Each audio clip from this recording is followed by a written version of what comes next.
வணக்கம். இன்றைக்கி நம்ம பார்க்க போகிற சமையல் சூப்பரான முருங்கைக்கீரை சாம்பாரும் கேரட் பொரியலும் எப்படி செய்யலாங்கிறத பார்க்கலாம்.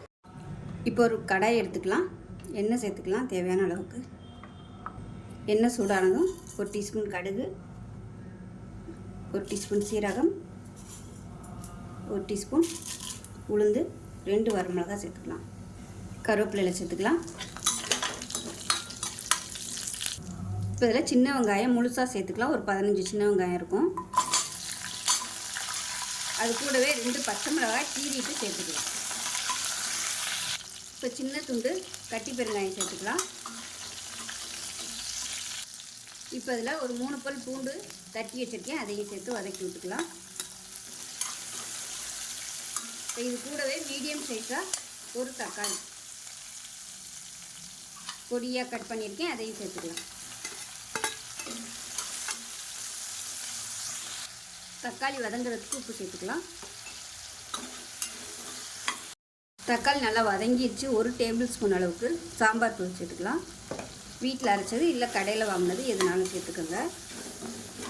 இது நல்லா வதக்கி விட்டுக்கலாம். இப்போ பாருங்கள், தக்காளிலாம் நல்லா கரைஞ்சி வந்துருச்சு. இந்த ஸ்டேஜில் தண்ணி சேர்த்துக்கலாம். கொஞ்சமாக தண்ணி சேர்த்துக்கலாம். இப்போ இது ஒரு கொதி வரட்டும். இப்போ பாருங்கள், நல்லா கொதிக்க ஆரம்பிச்சிருச்சு. இந்த ஸ்டேஜில் முருங்கைக்கீரை நல்லா அலசிட்டு சாப்பரில் போட்டு கட் பண்ணி வச்சுருக்கேன். அதாவது ரொம்ப பொடியாக கட் பண்ணல, 1-2 கட் பண்ணி வச்சுருக்கேன். இதை சேர்த்துக்கலாம். ஏன்னா இந்த மாதிரி கட் பண்ணிட்டோம்னா சாப்பிட்றதுக்கு நல்லா இருக்குங்கிறதுக்காக நான் அந்த மாதிரி பண்ணியிருக்கேன். நீங்கள் முழுசாக சேர்க்குறனாலும் சேர்த்துக்கோங்க.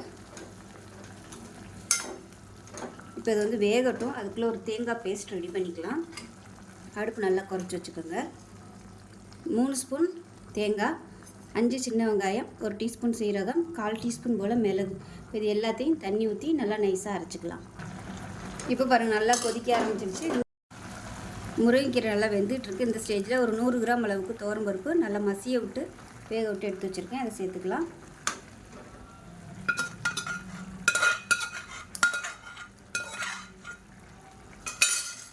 இப்போ இது கூடவே புளி தண்ணியும் சேர்த்துக்கலாம். அரைச்சி வச்சுருக்கேன் தேங்காய் பேஸ்ட்டையும் சேர்த்துக்கலாம். இது எல்லாத்தையும் நல்லா கலந்து விட்டுக்கலாம். இப்போ குக்கரை அலசிட்டு அந்த தண்ணியை சேர்த்துக்கலாம். திக்னஸ் எவ்வளோங்கிறத பார்த்துக்கிட்டு தண்ணி சேர்த்துக்கோங்க. இன்னும் கொஞ்சம் தண்ணி சேர்க்குறேன்.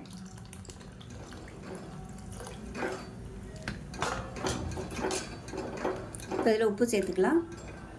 தேவையான அளவுக்கு உப்பு சேர்த்துக்கோங்க. கலந்துட்டு நல்லா கொதிக்கட்டும். ரொம்ப கொதிக்கணும்னு அவசியம் இல்லை. இப்போ பாருங்கள், நல்லா கொதிச்சிருச்சு. அமர்த்திடலாம். அருமையான முருங்கைக்கீரை சாம்பார் ரெடி ஆயிடுச்சு. இப்போ ஒரு பேன் எடுத்துக்கலாம். கொஞ்சமாக எண்ணெய் விட்டுக்கலாம். எண்ணெய் சூடானதும் 1 டீஸ்பூன் கடுகு, 1 டீஸ்பூன் உளுந்து, 1 டீஸ்பூன் சீரகம் சேர்த்துக்கலாம். அது கூடவே கருவேப்பிலை, 2 வரமிளகாய் கிள்ளி சேர்த்துக்கலாம். பொடியாக நறுக்கின வெங்காயம் சேர்த்துக்கலாம்.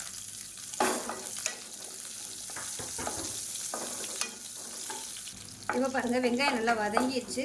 கேரட் துருவி வச்சுருக்கேன், அதை சேர்த்துக்கலாம். சேர்த்துட்டு நல்லா பரட்டி விட்டுக்கலாம். கேரட்டுக்கு தேவையான உப்பு சேர்த்துக்கலாம். இப்போ இதில் லேசாக தண்ணி தெளித்து விட்டுட்டு மூடி வச்சிடலாம். இப்போ இதில் 1 டேபிள் ஸ்பூன் பாசிப்பருப்பு சேர்த்துக்கலாம். கலந்து விட்டுட்டு மூடி வச்சிடலாம். இப்போ கேரட் வேகட்டும். 3 டேபிள் ஸ்பூன் துருவின தேங்காய், 1 வெங்காயம், 1 பச்சை மிளகாய், 1 பூண்டு, 1/4 டீஸ்பூன் சீரகம், 1 கைப்பிடி அளவுக்கு கொத்தமல்லி, இது எல்லாத்தையுமே தண்ணி ஊற்றாமல் குறைன்னு அரைச்சிக்கலாம். இப்போ எப்படி இருக்குன்னு பார்க்கலாம். பாருங்கள், கேரட் ஓரளவுக்கு நல்லா வெந்துருச்சு. தண்ணியும் நல்லா வற்றிருச்சு. இப்போ நான் அரைச்சி வச்சுருக்கிற அந்த தேங்காய் மசாலா சேர்த்துக்கலாம். சேர்த்துட்டு நல்லா பரட்டி விட்டுடலாம். அடுப்பு நல்லா ஹை ஃப்ளேமில் வச்சுட்டு பரட்டி விட்டுக்கலாம். இப்போ அருமையான கேரட் பொரியல் ரெடி. இப்போ நமக்கு அருமையான முருங்கைக்கீரை சாம்பாரும் கேரட் பொரியலும் ரெடி ஆயிடுச்சு. செஞ்சு பாருங்கள். செஞ்சு பார்த்துட்டு எப்படி இருந்துச்சுங்கிறத சொல்லுங்கள். வீடியோ பிடிச்சுன்னா லைக் பண்ணுங்கள், கமெண்ட் பண்ணுங்கள், சேனலை சப்ஸ்கிரைப் பண்ணுங்கள், பக்கத்தில் பெல் பட்டனையும் ப்ரெஸ் பண்ணுங்கள். நன்றி.